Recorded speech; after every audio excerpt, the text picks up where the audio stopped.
तो hey guys, welcome back to our channel. I hope you are doing very well. तो भाई आज programme बन रहा है कहीं घूमने जाने का, थोड़ा बहुत बाहर जाने का, क्योंकि संडे है और छुट्टी वाला दिन है। तो हमने सोचा कहीं घुमाते हैं। लेकिन अभी चाबी लेने आया एक बंदा जिसको हमने गाड़ी बेची थी अपनी। तो एक चाबी तो वो ले गया था, लेकिन दूसरी चाबी मैंने बोला था अभी जब मिल जाएगी तब ले लेंगे। तो अभी थोड़ी बहुत हम घर की सफाई कर रहे हैं, तो चाबी मिल गई है तो उसको मैं दे देता हूँ। तो अभी चाबी चूबी दे दिया, बंदा निकल गया। अब निकलते हैं अपने काम पे। आई मीन टू से घूमने के लिए। दूसरी चाबी भी गई। अब हमारा उस गाड़ी से पूरा नाता। बंदे ने मैसेज किया ना, जबकि कहाँ है। मैंने कहा अभी तो अनपैकिंग वाले 1-2 सूटकेस पड़े हुए हैं, मे बी उन्हीं में ना हो। हाँ, हम ढूंढ रहे थे तो फिर यूटिलिटी रूम में, मतलब स्टोरेज है वहाँ पे, कुछ लगेज वगैरह पड़े हुए थे तो उसमें सफाई वगैरह की तो एक में से निकल गई। तो अब चलें। Let's go. हम देख रहे हैं मदर डक। मदर डक दोनों मिलके। वन लिटिल डक वेंट कहाँ जाती है? Went into the pool someday over the hill and far away.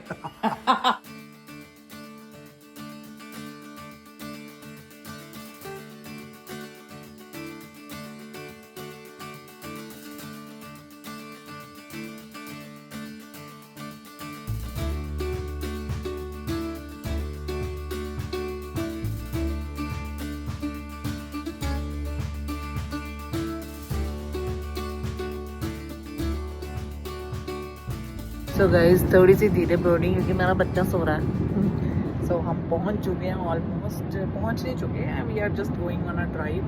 इतना सुंदर लग रहा है भाई साहब, इतना सुंदर। भाई मुझे लगता है ये जो बारिश के बाद वाला आने वाला जो हमारा सीन, इसकी वजह से हम आए हैं, ये तो बेस्ट टाइम आने का सच में। इस मोमेंट में जो पहाड़ जो हैं स्नो से कवर्ड होते हैं, उसके साथ साथ बादल नीचे आए होते हैं, थोड़ी थोड़ी फॉग होती है और वो इतना रोमांटिक लगता है ना। चाहे रोमांस ना हो बट रोमांटिक बहुत लगता है।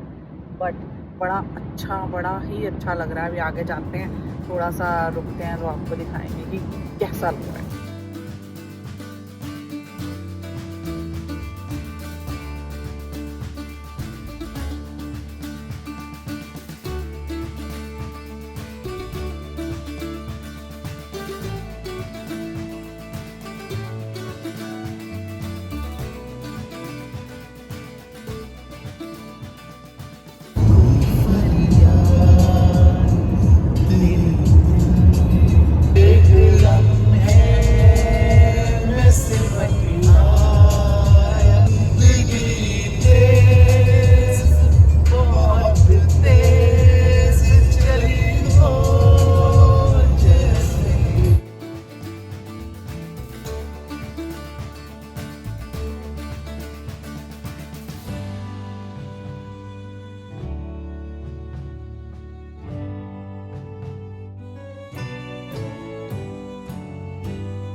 तो भाई टू जैक लेक को अलविदा कह के हम निकल रहे हैं और मे बी बैंफ टाउन जाएंगे या कहाँ पे जाएंगे अभी पता नहीं, अभी रास्ते में डिसाइड करेंगे। लेकिन अभी फिलहाल यहाँ से निकल रहे हैं। और आज भीड़ भूड़ इतनी कुछ खास है नहीं, बहुत ही कम लोग हैं क्योंकि हल्का हल्का बारिश वाला मौसम है, तो बारबेक्यू शारबेक्यू वाला मौसम है नहीं, तो इसलिए भीड़ बहुत कम है। तो बढ़िया है, फोटो वोटो खिंचाने के लिए बढ़िया है, खाली खाली है तो सिस्टम सेट है। जैसे ही टू जैक लेक से निकलते ही राइट लेते हैं ना, तो ये एक छोटा सा व्यू पॉइंट आता है, मतलब टू जैक लेक को ऊपर से देखने को मिलता है। और जो कलर है ना पानी का, एकदम टर्क्वाइज आता है, बहुत सुंदर लगता है। डिपेंड करता है कौन से टाइम ऑफ द डे पे आ रहे हैं। अगर धूप के टाइम पे आएंगे तो इतना कोई खास नहीं आता, लेकिन अभी फिलहाल इतनी ज़्यादा धूप नहीं है तो बहुत अच्छा कलर आ रहा है। जैसे कि आप यहाँ पे देख सकते हो, बहुत ही सुंदर लग रहा है। मतलब क्या ही बताऊँ इसके बारे में मैं। तो या इस साइड नहीं आता, इस साइड हमेशा आता है क्योंकि यहाँ पे प्रॉपर ट्रीज वगैरह हैं, माउंटेन है, तो यार बहुत अच्छा कलर।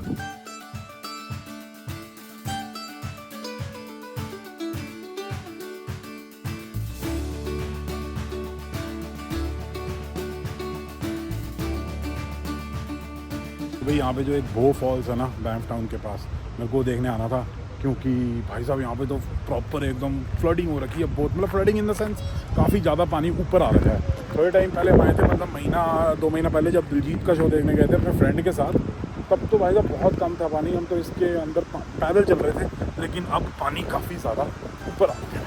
कॉशन वगैरह के साइन लगे हैं।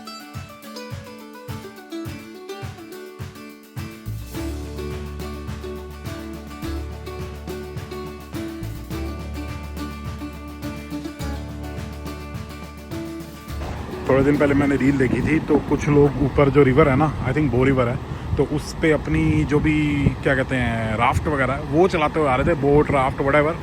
तो वहाँ से नीचे गिर रहे थे इस फॉल से, क्योंकि बहुत ऊंची फॉल्स नहीं है, और फिर यहाँ से नीचे आके इधर अपनी राफ्टिंग कर रहे थे। क्योंकि अभी जो पेस है रिवर का, जो स्ट्रीम जो चल रही है, उसमें राफ्टिंग करने में बड़ा मज़ा है, लेकिन बंदा एक्सपीरियंस होना चाहिए। ऐसे ही नहीं कर सकते बिना एक्सपीरियंस के, थोड़ा एक्सपीरियंस होगा तो बड़ा मज़ा आएगा। तो गाइस बच्चा हमने सुला दिया है। गुरसाहिब जी बाहर क्या देख के आए हो आप? भाई वो बहुत तेज करंट बहुत है पानी का। तो गाइस जब हम वीडियो स्टार्ट करते हैं तो हम बहुत सुंदर लग रहे होते हैं, एंड में हमारी ये हालत हो जाती है मजाक से हट के। बट अभी हमने सोचा था पहले कि हम रेस्टोरेंट जाएंगे, जिन्होंने भी नीचे कमेंट किया आई एम सो सॉरी, 9 बज गए हैं, लेट हो जाएंगे। हमने जाना था मोंटाना, हम बड़ा खुश थे।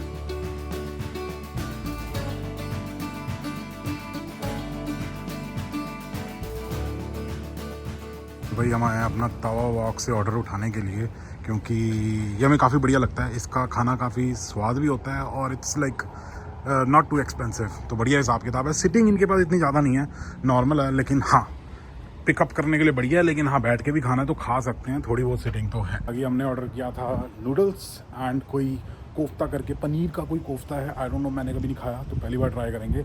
लेकिन हाँ है, तो घर चलते हैं और अपना खाते पीते हैं।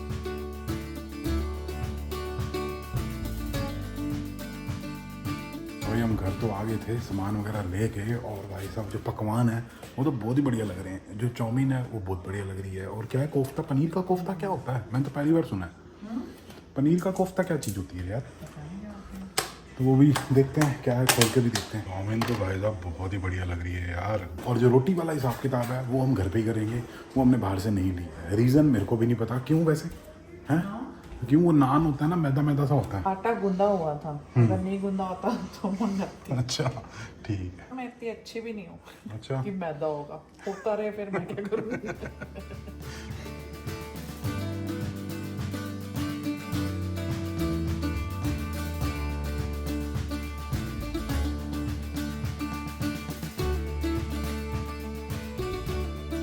भाई साहब ये चाउमीन जिसने नहीं ट्राई की ना, डेफिनेटली ट्राई करनी चाहिए। Almost close to India. देखो इंडिया की बराबरी तो कोई नहीं कर सकता, लेकिन स्टिल इट्स ऑलमोस्ट क्लोज। क्योंकि जो इंडिया में जो चाउमीन वाला टेस्ट होता था ना, वो तो कनाडा में आज तक नहीं मिला, क्योंकि मे बी वो नूडल्स एग्जैक्टली वो नहीं मिलते, या फिर मसाले मसूले, या फिर I don't know what is the reason. लेकिन हाँ ये काफ़ी ज़्यादा स्वाद है तवा वॉक की। अगर आप कैलगरी में रहते हो तो डेफिनेटली ट्राई, अगर आप नॉर्थ ईस्ट में रहते हो तो आपने डेफिनेटली ट्राई की ही होगी। तो या ये हिसाब किताब है। हमें जब भी चाउमीन खाने का मन होता है तो हम all the way north east जाके अपना ये चाउमीन लेते हैं।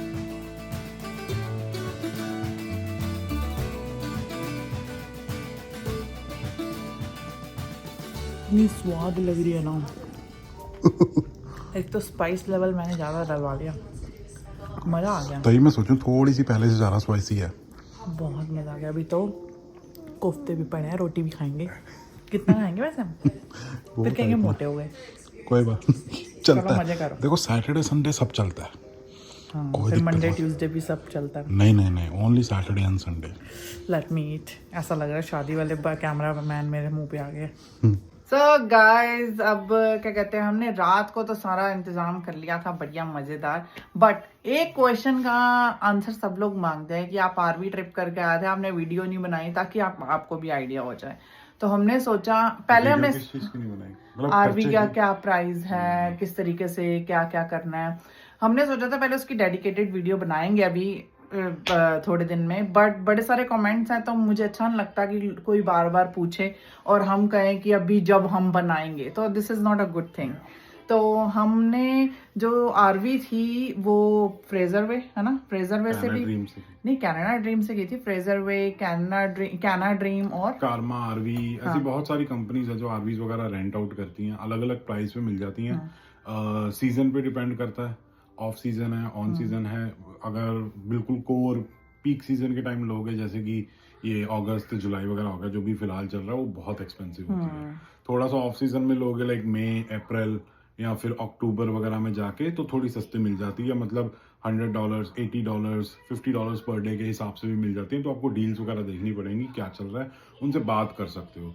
तो उस हिसाब से आप फिर अपनी डील देख सकते हो। हमें कुछ $70-60 पर नाइट के हिसाब से आरवी मिल गई थी।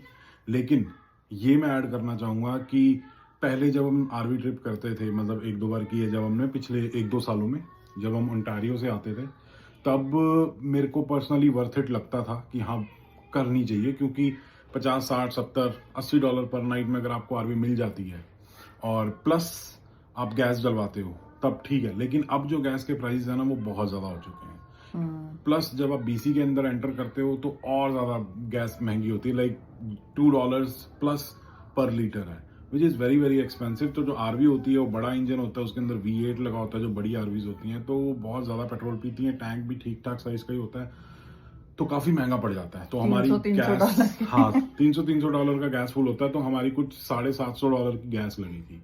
आरवी का इतना प्राइस नहीं था, लेकिन पेट्रोल काफ़ी ज़्यादा एक्सपेंसिव था, इसलिए मेरे को वर्थ इट नहीं लगता। पहले $300 की या $350 की गैस में पूरी ट्रिप हो जाती थी कैलगरी से वैंकूवर, लेकिन अब काफ़ी ज़्यादा होती। तो अगर आपने बहुत पास में जाना है तो बहुत सही है। हाँ। बट हाँ, आप उनकी वेबसाइट पे जाकर डील्स वगैरह देख सकते हैं। बहुत सारी अच्छी डील्स भी होती हैं, बट उनके जो क्या कहते हैं, वो इस टाइम पे होती है जब स्नो वगैरह ज्यादा होती है, राइट? मतलब बहुत सस्ती भी मिल जाती है, $5, $10 पर नाइट के हिसाब से भी मिल जाती है, लेकिन वो बहुत ही ज्यादा ऑफ सीजन होता है और मतलब मजा नहीं आता उस पॉइंट ऑफ टाइम पे। लेकिन यू नेवर नो, कभी कभी मौसम अच्छा हो और उस टाइम पे वो डील मिल रही है सस्ती वाली, तो आप जाके देख सकते हो। उसके अलावा और बहुत सारी वेबसाइट्स हैं जिन पे सारी की सारी आरवी कंपनियों का एक ही वेबसाइट पे सारा आ रखा होता है, कौन कौन सी डील चल रही है, क्या रेंटल रेट है, वो भी आप जाके गूगल पे सिंपल सर्च करोगे ना तो आपको मिल जाएंगी वो। तो कनाडा की और यूएस की भी।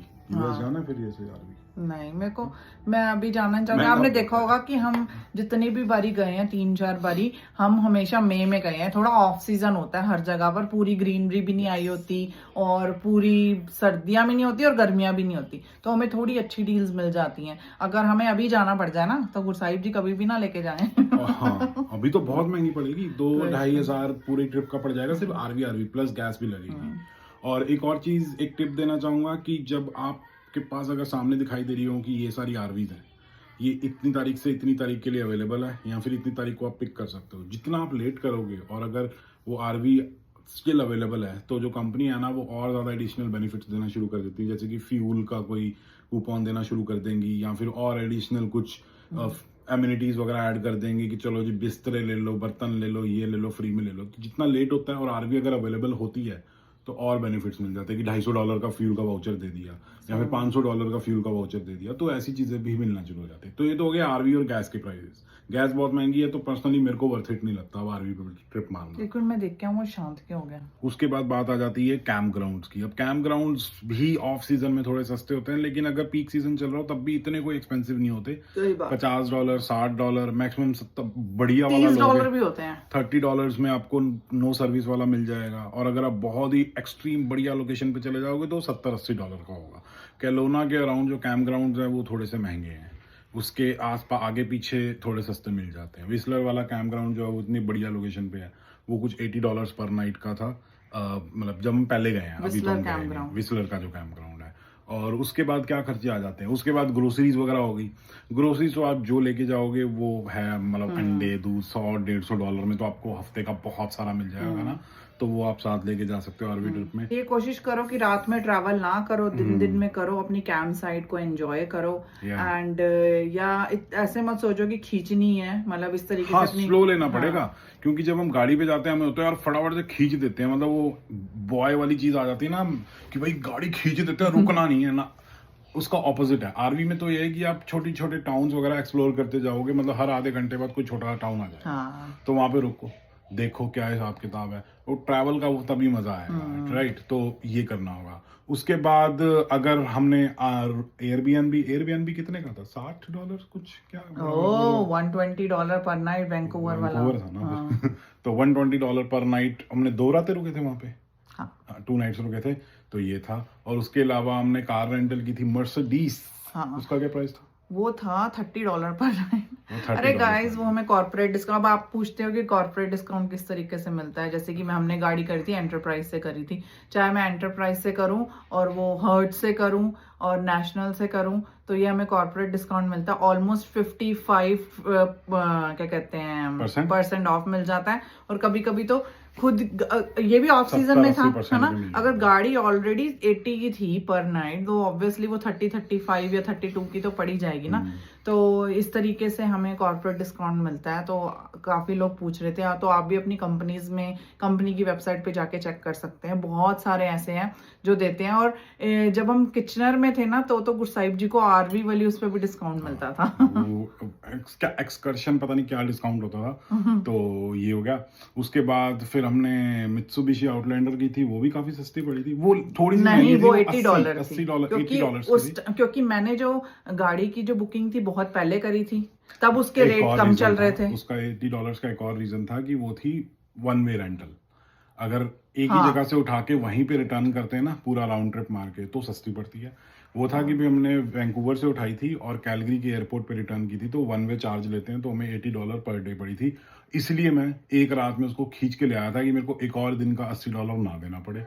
तो इसलिए मैं एक रात में लाया था। और साथ में अगर रात को रुकते फिर अगर आप मेन सिटी से बाहर होटल्स में रुकोगे पहाड़ों में, तो दे आर डैम एक्सपेंसिव। $250 से नीचे कोई बात नहीं करता। हमने बहुत सारे पूछे थे, बहुत जगह हमने पता किया था, तो हमने सोचा अगर एक और एक्स्ट्रा रात रुक जाएंगे, जो हम भागे थे वैंकूवर से कैलगरी, हमने सोचा एक तो $100 कुछ, $80 कुछ गाड़ी का पड़ेगा, प्लस हमें होटल का भी कराना पड़ेगा।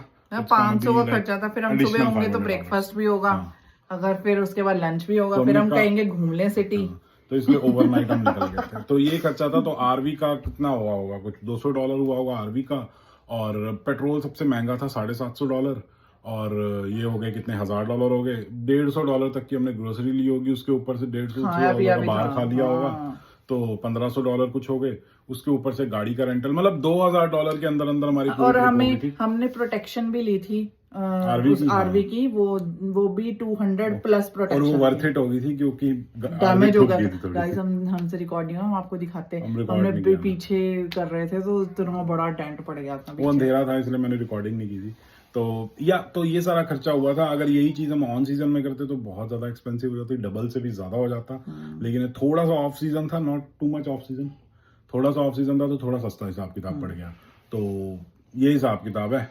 बाकी अगर आप लोगों को वीडियो अच्छी लगी हो तो please like, share and subscribe. और कल जो वीडियो आनी है बहुत ही जबरदस्त, we are going to reveal what we have bought. हमने पता ही है नहीं, किसी को नहीं पता, हमने तो कोई वीडियो नहीं बनाई।